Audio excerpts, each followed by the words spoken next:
Lionel মেসিরে নিয়ে একটা হালকা পাতলা ব্যবসা করতে চাইছিল লাপোর্তা, কিন্তু লাপোর্তার সেই আশায় পানি ঢেলে দিলেন মেসি। সামনে বার্সেলোনার প্রেসিডেন্ট ইলেকশন। লাপোর্তা জানে বার্সেলোনা ফ্যান মানেই মেসিরে ভালোবাসে, মেসিরে পছন্দ করে। তাই সে আশা করেছিল নতুন ক্যাম্প নুতে সে হাজার হাজার দর্শকের সামনে মেসিরে নিয়ে আসবে, একটা গ্র্যান্ড পার্টি দিবে, আর বিরাট একটা ফ্ল্যাক্স নিয়ে কিছু ভোট ক্যাপচার করে নিবে তার নিজের দিকে। কিন্তু লাপোর্তা মেসিরে চিনে নাই, কাউরে কিছু না জানাই একদম চুপচাপ আইসা বার্সেলোনা স্টেডিয়াম থেকে ঘুরে চলে গেছে মেসি। কিন্তু এই ঘটনা কেমনে ঘটলো? কিভাবে মেসির মতো একজন বার্সার লিজেন্ড বার্সেলোনার মাঠ থেকে ঘুরে চলে গেল, অথচ বার্সার কেউই টের পাইল না? আসলে কি মেসি চুপি চুপি আসছে, নাকি এটা কোনো গেম? আসুন একটু শুইনা নেই। স্পেনিশ গণমাধ্যম স্পোর্টের প্রতিবেদন অনুযায়ী জানা যায়, মেসি গত পরশু আনুমানিক দুপুর 2:30টার দিকে মায়ামির ফোর্ট লডারডেল বিমানবন্দর থেকে প্রাইভেট জেটে বার্সেলোনায় পৌঁছান মেসি। মেসির সাথে ছিলেন মেসির বডিগার্ড খ্যাত ডিপল।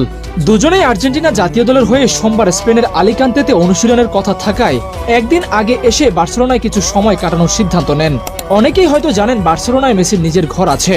মেসি তো এও বলেছেন তিনি তার জীবনে খেলার পাট চুকিয়ে বার্সেলোনাতে থিতু হতে চান, কিন্তু এবার তিনি বার্সেলোনায় নিজের বাসায় উঠলেন না।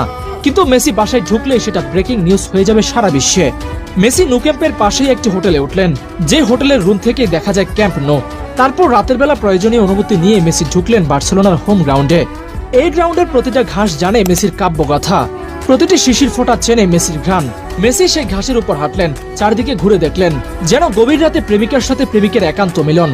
তারপর দিন সকালে মেসি দখল করে নিলেন সারা দুনিয়ার মানুষের নিউজ ফিড।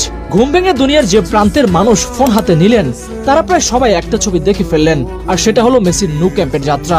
মেসি ইনস্টাগ্রামে ছবি পোস্ট করে লিখেন, গতরাতে আমি ফিরে গিয়েছিলাম এমন এক জায়গায় যাকে আমি হৃদয়ের গভীর থেকে মিস করি, এমন এক জায়গা যেখানে আমি ছিলাম অসীম সুখী, যেখানে তোমরা আমাকে